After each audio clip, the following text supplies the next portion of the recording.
네. 여러분 잘 쉬셨습니까? 네. 두 번째로 헌법의 특성을 좀 볼까요, 여러분? 네. 헌법은 기본성을 가지고 있는 거죠. 네. 법 기본성을 가지고 있고, 당연히 헌법은 법이니까, 그쵸. 법이니까 당연히 법 기본성을 가지고 있고요. 공법성을 가지고 있다. 전통적으로 법을 분리하는 방법 중에 우리나라에서 공법과 사법, 우리나라뿐만 아니죠. 네. 공법과 사법으로 나누는데, 공법은 뭐죠? 국가와 나와의 관계를 규정하는 게 당연히 공법이고, 그 다음에 개인과 개인과의 관계를 규정하는 건 뭐죠? 사법이죠, 사법. 사법의 대표적인 건 민법이고, 국가와 국민과의 관계를 규정하는 걸 공법이라고 하는데, 공법의 가장 대표적인 건 당연히 헌법과 뭐가 또 있어요? 행정법이겠죠, 행정법. 그렇죠. 네. 그 다음에 헌법은 국가 최고 기본성을 가지고 있다. 내용적 특성은 뭐, 기본권 보장 규범을 당연히 가지고 있는 거죠. 역사적 발전 단계에 따른 헌법 개정을 위해서 봤듯이, 근대 입헌주의 헌법 때부터 이 헌법의 기본권 보장 규범을 가지고 있는 거죠. 그래서 헌법을 내용적으로 보면은 기본권 보장 규범을 가지고 있고, 그 다음에 고유한 의미 헌법도 포함되고 있죠. 그래서 국가의 조직, 그죠? 국가의 조직도 당연히 포함되어 있겠죠, 여러분. 헌법의 내용 중에, 그쵸? 그 다음에 이런 국가 조직을 어떻게 통제함으로써 기본권 보장을 하느냐? 헌법의 존재 목적은 국민의 기본권을 최대한 보장하는 데 있기 때문에 국가의 조직을 어떻게 통제하느냐? 자꾸 이 국가의 조직을 어떻게 통제하고 이 국가 조직이 갖는 이 권한을 어떻게 통제하느냐에 따라서 국민의 기본권이 보장이 되느냐, 보장이 되지 않느냐라는 것들을 결판낼 수 있기 때문에 이 헌법에는 당연히 이러한 국가의 조직과 권한에 관한 사항도 있지만 이들을 어떻게 통제할 것인지 어떤 이 통제 기본성도 함께 가지고 있고 그 다음에 이념이라든지 역사 가치 추구성을 가지고 있습니다, 여러분. 이게 무슨 말이죠, 여러분? 헌법은 제정할 당시에, 그 헌법이 제정될 당시에 그 시대에 흐르고 있었던 어떤 이념이라든지 그런 역사적인 사실의 근거, 그쵸. 역사의 어떤 근거에서 헌법이 제정이 되겠죠. 헌법이 어떤 달나라에서 오지 않는 이상, 그쵸. 네, 헌법은 그 시대의 어떤 이념이라든지 역사를 반영할 수밖에 없겠죠. 헌법이 제정될 그때 당시에. 그렇죠, 여러분. 그리고 추상성을 갖는다. 헌법은, 우리, 뭐죠? 우리나라의 최고의 법인 거죠. 민주주의 공화국에서 헌법이 있는 나라에서는 헌법이 가장 최고 기본성을 가지고 있는데, 이 최고 기본성을 가지고 있는 이 헌법은 우리의 그 다양한 국민들의 어떤 다양한 생활 양식이라든지 다양한 생각들을, 뭐죠? 포함시키기 위해서 죄송합니다. 이 완전히 구체적으로 헌법을 규정해 놓은 게 아니고 뭐죠? 어떻게 규정을 해 놓죠? 네, 대강을 해 놓죠. 헌법에 어떤 대강의 규정을 해놔요. 그렇다고 해서 이 대강의 규정이 뭐 부실하게 규정을 했느냐 뭐 그런 건 아니에요, 여러분. 헌법은 해석을 통해서 모든 법률들을 뭐죠? 판단하고 우리의 국민의 어떤 생활 양식들을 규정을 해야 되기 때문에 헌법에서는 추상성, 즉 대강을 규정해 놓고 헌법재판관의 헌법재판소들이나 또는 어떤 법원의 판사들이 그 헌법 해석을 통해서 우리의 국민의 생활 양식들 또는 뭐 법치주의 또는 국가의 기관의 어떤 조직들이 권한을 행사할 때 어떻게 행사해야 되는지 그런 것들을 기준으로 삼고 판단을 하기 때문에 이 헌법은 대강을 규정해 놓습니다. 그렇게 해서 헌법 해석을 통해서 좀 유연하게 또는 개방적으로 우리의 국민의 생활 양식을 규율을 하기 위해서 그렇기 때문에 수상성을 갖고 당연히 유연성, 즉 개방 및 유연성도 같습니다. 내용적으로는. 그렇죠. 헌법이 너무 경직되어 있으면 어떻게 되죠? 사람이 너무 경직되어 있으면 딱 그런 것만 해야 되는 거죠. 어떤 틀 안에서만 움직이는 것은 되게 경직된 거죠. 이해하시나요? 우리가 5천만 국민이 다양한 생각들을 가지고 있고 다양한 어떤 생활 양식들을 가지고 있는데 이러한 것들을 통합해서 잘 굴러갈 수 있도록 규율하기 위해서는 헌법이 당연히 추상성도 가지지만 개방성과 유연성을 가져야 뭐죠? 잘 대처를 할 수 있겠죠. 이해하시나요? 네. 대상에서의 특성은 정치성을 가져요, 여러분. 네, 헌법은 정치성을 갖는 거죠. 왜냐면 정치와 뗄래야 뗄 수가 없겠죠. 왜냐하면 국가의 조직과 구성에 관한 사항, 그다음에 국가의 어떤 권한에 대한 사항들을 헌법에서 규정을 해놓기 때문에 당연히 정체성을 갖고 그다음에 광범위성을 갖는 거죠. 여러분 헌법은 뭐죠? 한 나라의 전체가 미치는 광범위성을 갖습니다, 여러분. 그다음에 변경의 곤란성. 우리나라 헌법 개정 절차는 여러분 손에서 필사를 했듯이 128조, 129조, 130조의 헌법 개정 절차가 있는데 그 헌법 개정 절차를 써보셨으면 아시겠지만 우리나라 헌법 개정할 때 대단히 어렵죠, 여러분. 자, 경성헌법의 특성을 가지고 있는 거죠, 여러분. 그렇기 때문에 변경의 곤란성이 자, 헌법의 특성으로 자리 잡고 있습니다, 여러분. 쭉 보시면 헌법의 분류를 볼까요? 자, 빨리 나가볼게요. 자, 헌법의 분류는 재정주체에 따라서 자, 흠정헌법, 민정헌법, 협약, 국약헌법이고요. 흠정헌법은 군주가 제정한 헌법이 흠정헌법, 민정헌법은 국민, 그렇죠? 오늘날에 우리가 가지고 있는 헌법이 민정헌법이죠. 그다음에 협약헌법은 군주와 뭐죠? 국민이 함께 뭐죠? 네, 짝짝꿍해서 만드는 게 네, 협약 헌법이고, 그다음에 국약헌법은 각 주간에 각 나라 간에 그런 체결을 해서 만든 게 자, 국약헌법인데 이 제정 주체인 거죠. 과연 헌법을 누가 제정하느냐? 자, 오늘날 우리는 뭐죠? 민정헌법이죠, 여러분. 그렇죠? 민정헌법. 그다음에 자, 성문화 여부에 따라서 즉 문자를 가지고 있느냐, 문자를 가지고 있지 않느냐에 따라서 자, 성문헌법과 불문헌법. 자, 문자가 있으면 성문헌법, 그다음에 문자가 없으면 불문헌법인데 우리가 여기에서 하나 주의를 해야 될 건 자, 성문헌법 국가라도 불문헌법이 있을 수 있고 불문헌법 국가라도 실질적인 헌법으로서의 법률 등이 존재한다. 자, 이게 무슨 말인 거죠? 자, 영국에는 헌법이 있다. 또는 영국에는 헌법이 없다라고 얘기합니다. 자, 영국에 헌법이 있다라고 얘기하는 건 자, 실질적 의미의 헌법이 있다라고 얘기하는 거고요.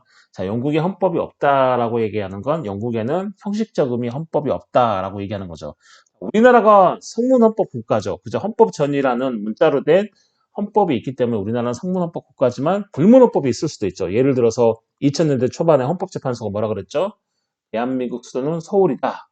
자, 이거는 관습헌법 사항이다. 즉, 불문헌법이다. 라고 얘기를 한 거죠. 이해하시나요, 여러분? 성문헌법을 가진 국가라도 불문헌법이 당연히 있을 수밖에 없죠. 왜냐면, 자, 그거는 헌법의 개방성이나 유연성 때문에 그렇습니다. 왜냐면 헌법이 모든 사항을 다 규율할 수가 없겠죠, 여러분.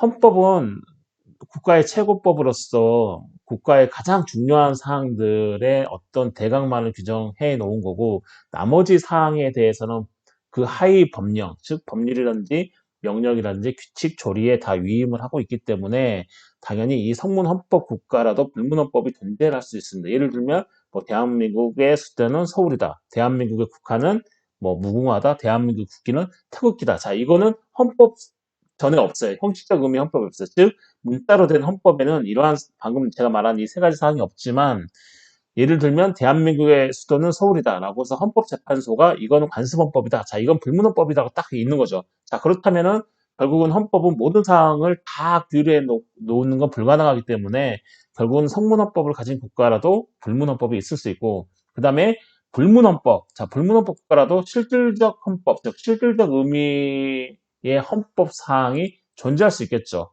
그쵸? 영국의 헌법이 있다라고 얘기하는 건 헌법 전, 즉 형식적 의미의 헌법이 없지만 실질적 의미의 헌법, 즉 헌법 사항, 국민의 기본권에 관한 사항이라든지 국가의 조직과 구성에 관한 사항들이 어디에 있어요? 법률이라든지 뭐 명령이라든지 이런 게 있을 수 있겠죠. 자, 그렇기 때문에 불문 헌법 국가라도 실질적 의미의 헌법 사항으로서의 어떤 법률들이 존재를 할 수 있다. 자, 이걸 한번 유념을 하시면 될 것 같고요.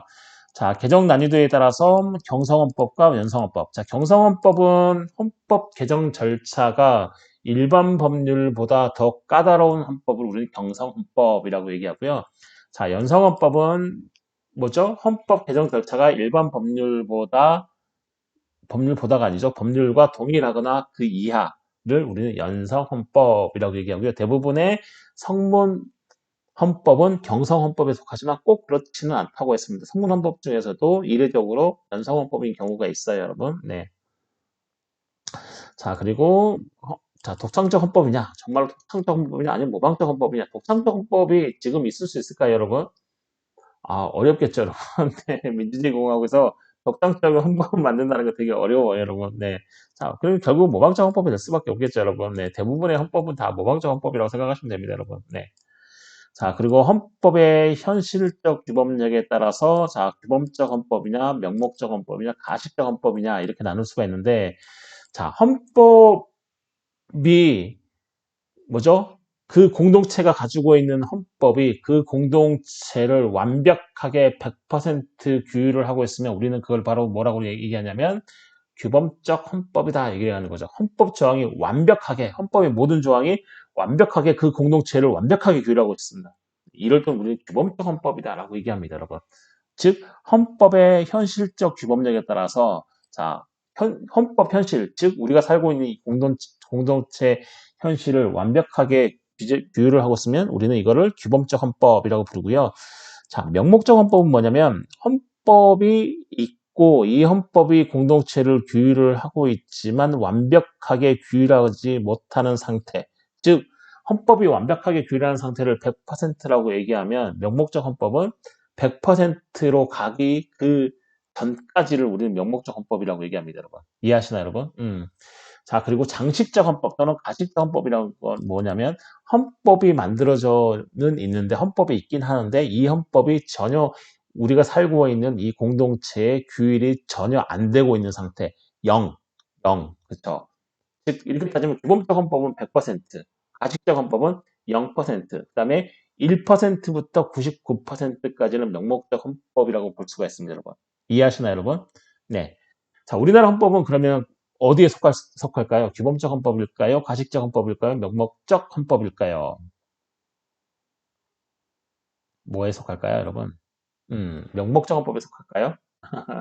자, 우리나라 헌법은 명목적 헌법에서 가식적 헌법으로의 어떤 진행 상황이라고 볼 수 있는 거죠. 자, 우리나라 헌법이 우리 정치 현실 또는 우리 사회 공동체 현실을 완벽하게 아직 규율을 못하고 있는 거죠, 여러분. 그래서 우리나라 헌법은 명목적 헌법에서 규범적 헌법으로 지금 차츰차츰 계속해서 발전해 나가고 있고 이동해 가고 있다라고 얘기할 수 있습니다, 여러분. 이해 가시나요, 여러분? 헌법의 법원을 볼까요? 헌법의 법원. 자, 헌법의 법원이라고 보면 헌법의 법의 원천이 과연 어디냐? 헌법은 법의 원천을 어디에 두고 있느냐? 헌법의 법의 원천이 뭐냐? 이런 거죠, 여러분. 자, 헌법 규범으로서의 내용을 가지는 법 규범의 소재가 도대체 어디에 있는 거냐? 이런 거죠. 이해하시나요? 즉, 국민의 기본권적인 사항, 또 국가의 조직과 구성에 관한 사항, 이 두 가지 사항을 우리는 헌법 사항이라 그러는데, 이 헌법 사항을 내용으로 하는 법 규범의 소재가 어디에 있냐? 자, 여기 어디에 있냐에 따라서 헌법의 법원이라고 얘기합니다, 여러분. 그걸. 먼저 성문법원. 그러니까 헌법이 어떤 문자로 된 법원을 가지고 있을 수 있잖아요. 자, 첫 번째로 헌법전이겠죠, 여러분. 헌법전에는 당연히 전문, 헌법 법무가 부칙, 헌법 규범의 파생. 자, 이거 무슨 말이냐면 헌법전은 당연히 헌법사항을 가지고 있겠죠, 여러분. 형식적 의미의 헌법이기 때문에 가장 완벽하게 국민의 기본권적인 사항과 국가의 조직과 구성에 관한 사항들이 들어가 있겠죠. 즉, 헌법자는 전문가, 헌법 법무가 부칙으로 구성되어 있고, 그 다음에 헌법은 개방성과 유연성을 가지기 때문에 또 추상성을 가지기 때문에 이 헌법 규범에서 파생되는 원칙이 있을 수 있겠죠. 파생 원칙. 헌법 규범에서 파생되는 거. 네. 법관이 뭔가 헌법재판관이 어떤 문제를 해결할 때 헌법을 봤더니 헌법에 직접 규정되는 건 없지만 어떤 헌법 조항을 파생해서 규정을 도출해낼 수 있겠죠. 어떤 것들을 이해 가시나요, 여러분? 우리나라 어떤 사건이 터지면 법관이 그 사건을 직접 규율하는 법이 없어요. 없다고 해서 재판을 안 하나요? 아닙니다. 재판합니다. 어떻게 재판을 해요? 네, 어떤 법률, 가장 유사한 법률을 찾아낸 다음에 그 법률의 의미를 뭐죠? 해석하는 거죠. 즉, 파생되는 거죠. 그 법률에서, 그 법률 조항에서 뭔가가 그 사건을 규율하기 위한 어떤 것들이 파생이 되는 거죠. 조항들이, 그 규범의 의미들이. 자, 그런 것처럼 헌법 규범의 이 파생도 당연히 성문 법원에 속하는 거죠, 여러분. 이해하시나요, 여러분? 이게 헌법 규범이야 라고 문자로 따다닥 나오는 거죠. 그죠? 이 헌법 조항은 이러한 의미까지 가지고 있다. 예를 들면 우리 헌법 제 20조의 종교의 자유를 가지고 있다 했을 때 이 종교의 자유는 뭐죠? 종교의 자유를 갖는다라고 표시를 하고 있지만 이 종교의 자유에는 뭐죠? 무신앙의 자유, 신앙을 가지지 않을 자유 또는 종교 자유면은 뭐 어떤 신앙을 갖든 상관없이 모든 걸 다 할 수 있는 거. 내가 기독교를 믿어도 되고 불교를 믿어도 되고 카톨릭을 믿어도 되고 이런 것뿐만 아니고 내가 종교를 갖지 않을 자유도 포함되어 있고 예를 들면 헌법 제20조는 종교의 자유를 갖는다라고만 표현되어 있지만 그 안에는 뭐 종교 행사를 갈 자유도 있고 종교 행사를 뭐 이렇게 열 자유도 가지고 있고 그다음에 내가 신앙을 가지지 않을 자유도 포함되어 있고 다 이런 것들이 모든 것들이 다 의미가 포함되어 있다. 이런 것처럼 헌법 규범의 어떤 의미를 파악하면서 그 헌법 규범으로부터 어떤 파생되는 어떤 규범들이 나오는 거죠, 여러분. 자, 그걸 이제 헌법 규범의 파생이라고 얘기하는데 당연히 헌법의 법원, 즉 헌법의 법의 원천이 되는 건 성문법원으로서 헌법전은 당연히 포함되겠죠, 여러분. 헌법전에 국가의 기본 구조, 국가의 조직과 구성에 관한 사항과 국민의 기본권적인 사항이 포함되어 있기 때문에 여러분. 그 다음에 법률. 자, 헌법의 기본권 규범과 기본 원칙을 확인 구체화한다. 자, 법률에 또 당연히 성문법원이 주에 법률이 속할 수도 있겠죠, 여러분. 자, 법률이라는 건 결국은 뭐죠? 헌법에서 대강을 정해 놓으면 이 법률에서 헌법이 대강으로 정해 놓은 것들을 구체화시키는 게 바로 법률이에요, 여러분.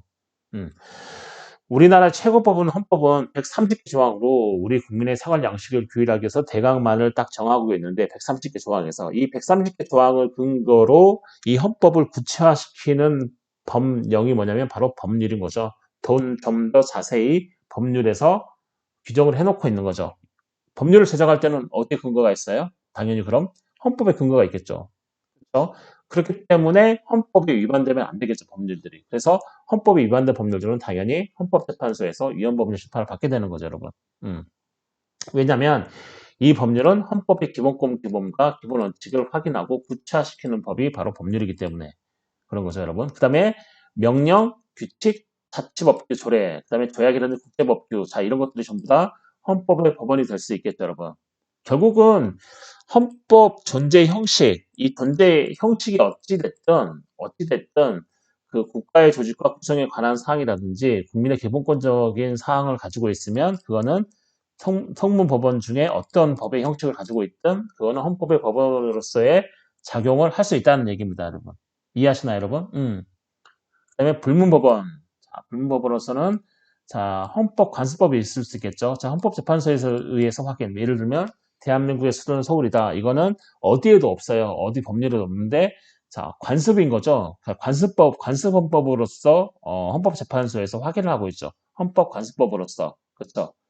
관습헌법은 결국은 헌법재판소를 거칠 수밖에 없어요. 어떤 게 그러면은 성문, 그리고 문자로 되어 있지는 않지만 이건 헌법 사항이냐, 헌법 사항이 아니냐라고 했을 때, 자 그걸 정하는 것은 헌법재판소고, 자 이러한 헌법재판소가 정하는 이건 헌법 사항이다라고 하면 그건 당연히 문자로 되어 있지는 않죠. 문자로 되어 있지는 않지만 당연히 뭐예요? 네, 불문법원으로서 문자로 되어 있지 않지만 자, 헌법의 법원이 될 수가 있는 거죠. 이해하시나요, 여러분?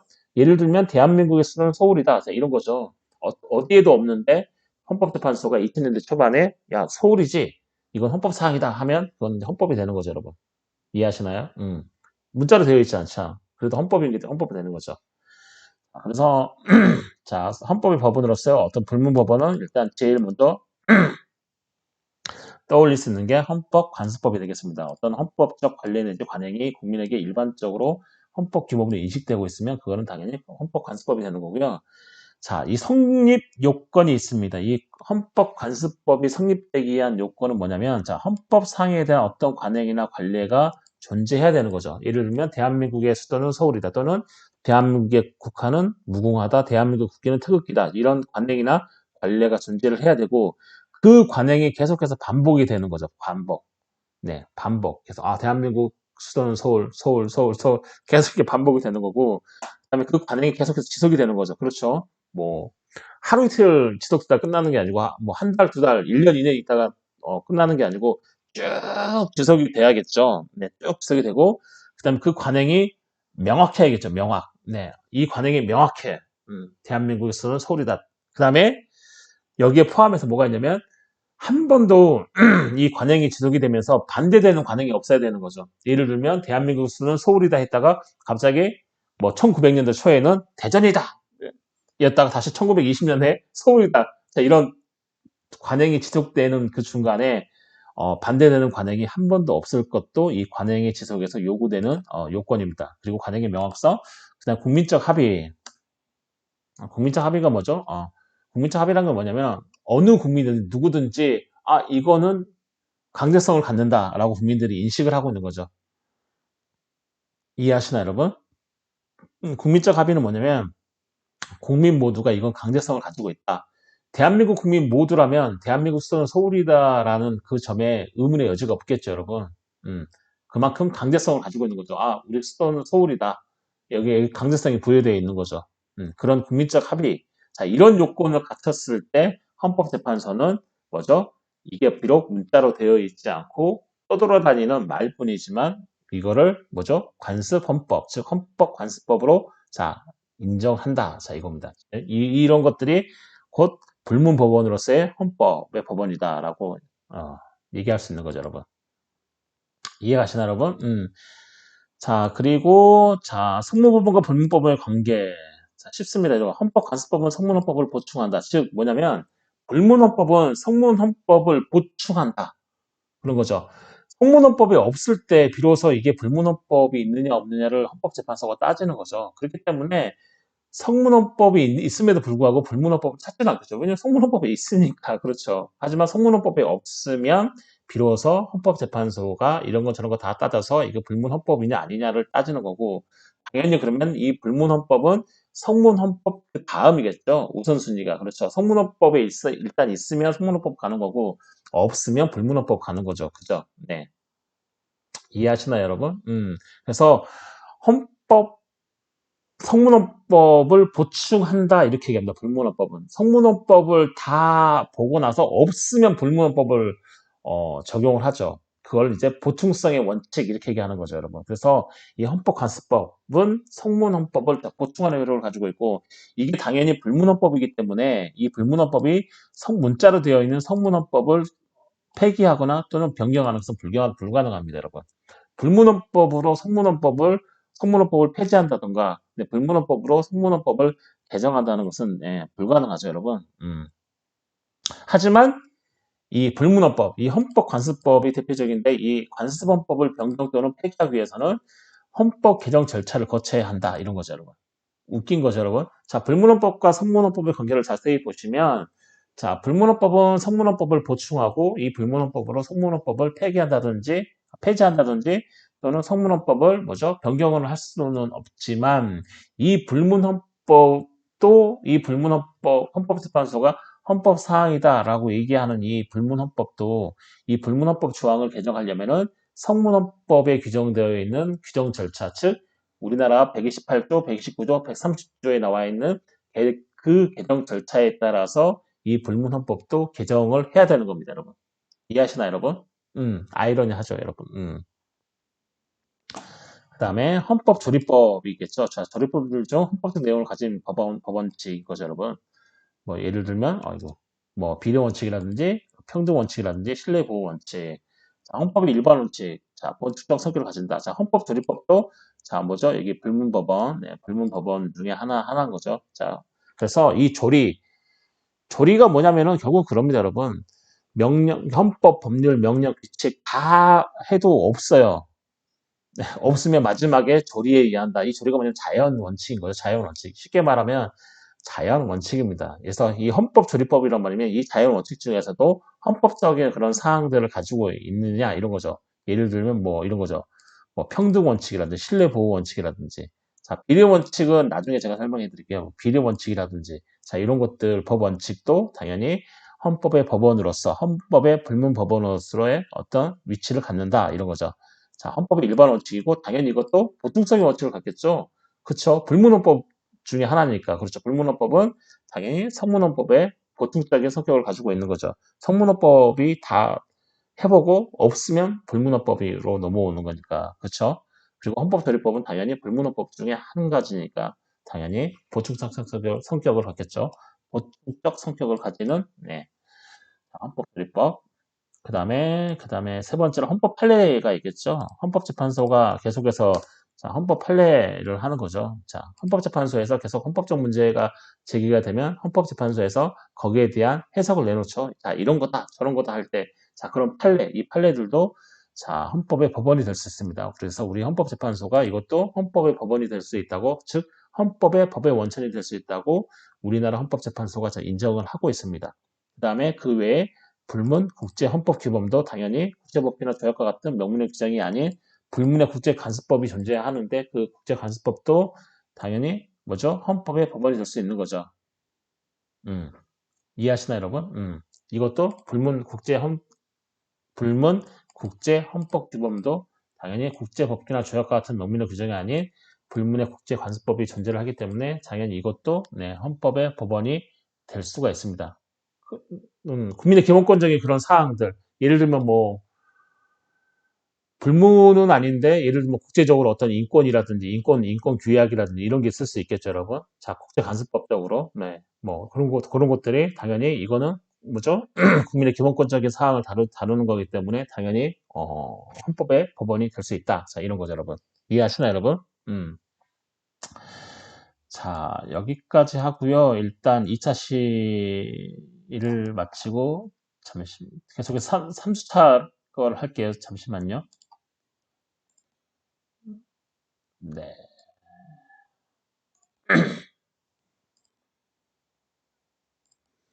3주차 강의 한번 펴보실까요, 여러분? 3주차 강의 한번 펴볼게요, 여러분. 네.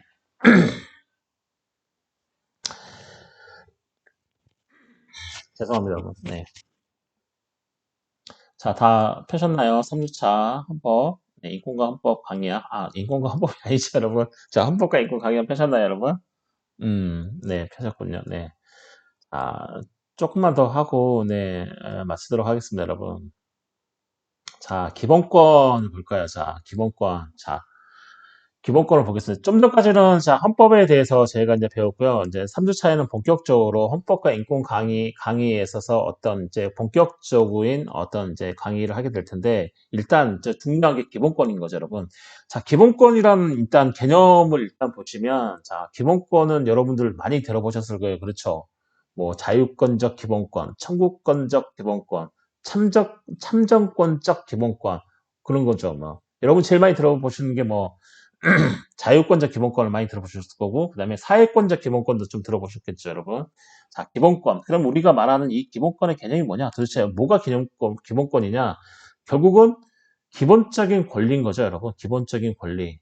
그렇죠. 헌법이 규정하고 있는 그 뭐죠? 헌법이 규율하고 있는 공동체 내에서 국민들, 즉 국가, 예를 들면 국가라면 그 국가 공동체 안에 있는 그 국민들에게 인정된, 즉 헌법이 규정하고 있는 기본적 권리, 국민들의 기본적 권리를 우리는 뭐라고 부르냐면 기본권이라고 얘기합니다. 기본권. 자, 기본권의 개념은 자, 인권 사상이 헌법 속에 편입되었을 때 이를 기본권이라 한다. 자, 이게 무슨 말인 거죠, 여러분? 자, 근데 이 펀지 헌법 때 뭐가 대두가 됐어요? 천부인권설이죠. 천부인권, 그쵸? 야, 왕 너만 인간이냐? 우리도 인간이다. 우리도 하늘에서 점 찍어준 귀한 자식들이다 이런 거죠, 여러분. 네, 우리도 사람이다 이런 거죠. 그런 인권 사상들이 싹트게 되는 거죠. 언제요? 18세기 말부터 자, 그게 싹트게 돼요. 원래는 16세기부터 계속해서 그런 사항들이 조금씩 발전이 되면서 마지막에 18세기 말경에 이제 시민혁명으로 분출이 되게 되는 거죠. 그런 사상들이. 그러면서 야, 우리도 기본권을 가졌다 이런 거죠. 우리도 너랑 똑같은 너와 같은 똑같은 사람이다 이런 거죠. 자, 그런 인권 사상이 계속 싹트게 되는 거죠. 나도 이제 내 인권이 있어 이런 거죠. 그게 천부인권은 이제 천부인권설 그렇죠. 천부인권. 야, 나의 인간된 권리를 하늘에 계신 아버지가 주셨다 이런 거죠. 네, 천부가 주셨다. 신이 주셨다. 그런 인권 사상들이 계속해서 싹트게 되는 거죠. 그리고 그런 수많은 인권들 중에 뭐 자유권적 기본권, 자유권의 성격을 갖는 인권이라든지 또는 참정권의 성격을 갖는 인권이라든지 또는 청구권의 성격을 갖는 인권들이 헌법 속에 쏙 편입이 돼요. 즉 근대 입헌주의 헌법 때 뭐라 그랬어요? 네, 국민들이 뭐죠? 왕 보고 야 헌법에 약속해라, 헌법에 써놔라 이런 거죠. 문서해라 이런 거죠. 문서해라, 네, 네, 문서해라. 그래서 그 인권이 뭐죠? 헌법에 편입이 되는 거죠. 그 인권이 그때 뭐였어요? 자유권이었죠. 자유에 대한 인권, 그 다음에 재산에 대한 그런 인권, 그렇죠? 이런 것들이 헌법 속에 편입이 되게 되는 거죠. 그러면서 이 인권이 헌법에 들어오는 순간 이 인권은 인권이라는 이름으로 존재하지 않고 이름이 바뀌어요. 뭘로 바뀌냐면 이 기본권이라고 불려요. 이해하시나요, 여러분? 자, 그래서 원래 수많은 지금도 아마 우리가 모르는 인권이 있을 거예요. 예를 들면 잊혀질 권리라든지 이런 것들이 예전에는 우리가 몰랐던 인권인 거죠. 근데 지금은 뭐죠? 우리가 아는 거죠. 지금도 우리가 모르는 수많은 인권들이 자연 속에 많이 있을 거예요. 근데 그런 인권들이 헌법 속에 딱 편입, 즉 헌법 속으로 헌법에 규정되는 순간 그 인권은 뭐라고 우리가 부르냐면 기본권이라고 부르는 거죠, 여러분. 이해하시나요, 여러분? 그러니까 인권보다는 기본권이 조금 더 뭐예요? 작은 개념이 될 수 있겠죠. 인권이 훨씬 더 좀 더 큰 개념인 거죠. 아직까지는 우리가 어떤 인권을 가지고 있는지 우리도 몰라요. 우리는 이제 뭐 인권이 100이다 그러면 네, 뭐 한 5 또는 10% 정도밖에 모를 수도 있어요. 우리가 좀 더 세월이 지나고 우리가 조금 더 자각을 하게 되면 아, 우리는 이런 인권까지 있다라는 것을 자각하게 되고 그런 인권들이 헌법전에 편입이 되면 헌법 속에 편입이 되게 되면 헌법 규정에 들어오게 되면 우리는 그걸 바로 인권이라고 부르지 않고 그런 것들을 뭐라고 부르면 기본권이라고 부릅니다. 이런 기본권. 자, 이러한 기본권은 자, 헌법선언을 통해 권리 구제가 가능합니다. 왜냐하면 헌법이 보장하고 있기 때문에 만약에 헌법이 보장하고 있는 이런 기본권, 즉 헌법적 가치를 가지는 자유와 권리를 우리는 기본권이라고 부르는데 이 기본권이 어떤 국가 공권력에 의해서 침해가 되면 당연히 우리는 헌법재판소에 헌법소원을 청구를 함으로써 우리의 그런 기본권을 구제받을 수 있는 가능성이 있습니다. 단순히 우리가 인권을 가지고 있는 건데 인권을 침해받았다고 하면 우리는 헌법 소원을 할 수가 없어요. 왜냐하면 헌법이 보장하고 있는 권리가 아니기 때문에 이해하시나요? 하지만 그 인권이 정말로 다수의 지지를 얻고 모든 사람이 이건 정말 중요하다 생각해서 이 인권이 헌법 규정에 편입이 되는 순간 그 이름은 기본권이라고 바뀌고 그 기본권이 국가의 공권력에 의해서 침해가 된다면 우리는 당연히 헌법재판소에 헌법소원 청구를 제기를 해서 우리의 기본적인 권리인 이 기본권의 구제 가능성이 열려 있는 거죠. 이해하시나요, 여러분? 그러나 단순히 법률상 보호되는 권리, 예를 들면 지방자치와 관련된 주민투표권, 자, 이런 것들은 헌법상 기본 권리가 아니고 그냥 법률상 권리인 거죠, 여러분. 이해하시나요? 헌법에서 보장하고 있는 권리는 우리는 기본권이라고 얘기해요. 인권이 헌법전에 편입되면 우리는 그걸 바로 기본권이라고 부르고 이 기본권은 헌법에서 보호하고 있는 권리고 단순히 이거와 다르게 법률상에서 보호하고 있는 거죠. 즉 법률상 권리라고 부르는 거죠. 이 법률상 보호되는 권리가 침해됐을 때는 우리는 일반 소송을 통해서 법원에서 일반 소송을 통해서 권리를 구제를 받는 거지 헌법소원을 통해서 헌법재판소 즉 기본권 구제를 받는 헌법재판소의 헌법소원 제기를 통해서 헌법소원 청구를 통해서 구제받을 수 있는 건 아닙니다. 이게 바로 반면에 기본권인 거죠. 기본권은 법률상 권리와 좀 다른 거죠. 기본권은 인권사상이 헌법전에 편입되면서 이름이 바뀌는 거고 이 기본권이 침해됐을 때는 법률상의 권리와는 다르게 자, 헌법재판소에 헌법소원 청구를 함으로써 우리의 그런 기본권들을 구제받을 수 있다. 그리고 단순히 이런 법률상의 권리는 헌법재판소에 헌법소원 청구를 할 수 없고 일반 소송을 통해서 권리를 구제받는다. 이게 바로 법률상의 권리와 기본권의 좀 다른 점이라고 할 수 있습니다, 여러분. 이해하시나요, 여러분? 자, 그리고 네. 자, 2번까지만 하고 오늘 이제 네, 이번 시간 좀 마칠까요? 네. 자, 우리 헌법에 열거된 기본권. 우리 헌법에 열거된 기본권. 자, 헌법 제2장 국민의 권리와 의무 이렇게 있죠, 여러분. 자, 우리 헌법에 열거된 기본권은 자, 헌법 제2장에 있습니다. 자, 헌법 2장은 국민의 권리와 의무에 관한 사항들을 규정을 하고 있는데 여러분 한번 보시면 헌법 몇 조부터죠? 10조부터 39조까지죠. 39조. 우리나라 헌법 제10조부터 39조에 제2장 부분이죠. 제2장 부분에 국민의 권리와 의무가 있습니다. 자, 거기에 보면 뭐 10조에는 뭐 행복추구권, 11조에는 평등권, 12, 13조에는 뭐가 있어요? 네, 신체의 자유, 17조에는 사생활의 비밀과 자유, 뭐 18조 통신, 뭐 19조 뭐죠? 양심, 20조 뭐 동료, 23조 재산권 뭐 쭉 있죠. 뭐 33조 근로의 권리 뭐 이런 것들이 있어요.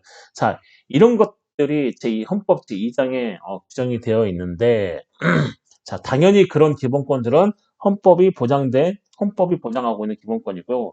자, 헌법에 열거되지 아니한 기본권, 즉 헌법에 열거되지 아니한 기본권. 자, 우리나라 헌법 제37조 보면 열거되지 않은 기본권이라도 경시되지 아니한다 이렇게 있어요, 여러분. 헌법 37조 한번 읽어보실래요, 여러분? 열거되지 않은 기본권. 네, 열거되지 않은 기본권이라도 자, 한번 읽고 계시나요? 네, 열거되지 않은 기본권이 있을 수도 있겠죠, 여러분. 헌법에 형식적 의미의 헌법에 열거되지 않은 기본권이 있을 수 있겠죠. 자, 이런 헌법에 열거되지 아니한 기본권은 자, 헌법재판소가 결정을 해서 정하는데 자, 필요성이 특별히 인정이 된다거나 또는 된다거나가 아니죠. 되고, 네. 필요성이 특별히 인정이 되고, 권리 내용이 비교적 명확하고, 그 다음에 권리 내용을 상대방에게 요구할 힘이 있는가. 그리고 그 권리가 방해되는 경우에 재판에 의한 구제 가능한 구체적인 권리인가. 자, 이런 거에 따라서 헌법에 열거되지 아니한 기본권도 기본권으로서 보장을 받습니다. 누가 판단을 해요, 여러분? 헌법재판소가 판단하죠. 우리나라 지금 헌법에 우리 기본권에 대해서 10조부터 39조까지 규정을 하고 있는데 이 10조부터 39조까지 규정되어 있지 않은 그러니까 열거되지 아니할 때에서 열거되지 않은 기본권인데 그 열거되지 않은 기본권을 경시당하지 아니한다고 헌법 제37조에 있는 거죠. 그렇다면 과연 이 열거되지 않은 기본권인데 그럼 이 열거되지 않은 기본권 중에 어떤 게 그러면 기본권이냐? 자, 이렇게 물었을 때 그건 헌법재판소가 판단을 한다는 거죠. 이거는 헌법에 열거되지 않은 기본권이다라고 판단을 하는데 그 헌법재판소가 판단을 할 때 어떤 판단을 하냐면 그 기본권이 특별히 인정이 되고 그다음에 권리 내용이 명확하고 그 기본권의 내용이 명확하고 그다음에 그 기본권을 상대방에게 야 하지 마. 이건 내 기본권이야라고 뭐 이렇게 주장할 수 있는 힘이 있는지 그다음에 그 권리가 이런 기본권이 방해되는 경우에 재판에 의해서 구제가 가능한 구체적인 권리인지 이 여부를 따져서 헌법재판소가 헌법에 열거되지 않은 기본권이다라고 얘기한 거죠. 이것도 기본권이다. 다만 헌법에 열거되지 않았다. 이런 거죠, 여러분.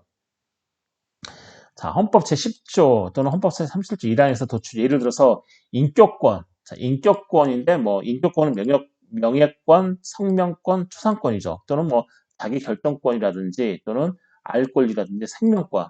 자, 헌법 제10조는 뭐죠?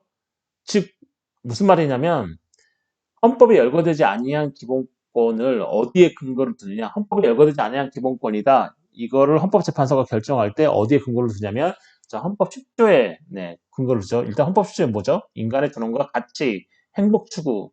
자, 이런 거죠. 이런 것들을 기반으로 열거되지 않은 기본권을 도출할 수도 있고 헌법 제37조 제1항에는 열거되지 아니한 기본권이라도 경시되지 아니한다. 자, 이런 조항인데, 자, 이 두 가지 조항에 근거해서 헌법재판소가 헌법에 열거되지 아니한 기본권을 지금 도출을 하고 있습니다.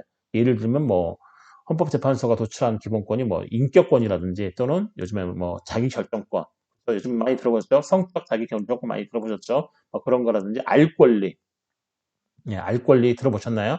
네, 알 권리, 그 다음에 생명권. 자, 이런 것들이 헌법재판소가 헌법상 열거되지 아니한 기본권이다라고 판시한 내용인 거죠, 여러분. 혹시, 이해 가시나요? 네. 네, 하여튼 장시간은 아니죠. 네, 하여튼 오랜 시간 동안, 강의를 들어주시느라 되게 고생 많으셨고요. 네, 혹시 이해가 안 되시는 분들은 한 두 번, 세 번 해서 한번 돌려도 보시고, 그다음에 참고 자료도 좀 보시고, 그다음에 친구분들한테 여쭤도 보시고, 그다음에 혹시 모르시면 저한테 문자나 뭐 카톡, 카톡도 괜찮네요. 컴퓨터로 자판을 칠 수 있으니까 카톡이라든지 메일 또는 뭐 그것도 여의치 않으면 전화를 주시면 여러분에게 성실하게 답변을 해드리도록 하겠습니다, 여러분. 그러면 이번 주도 고생 많으셨고요. 저희는 다음 주에 뵙도록 하겠습니다. 감사합니다, 여러분. 조심히 가세요. 네. 오늘 하루 잘 보내세요. 네. 아이고.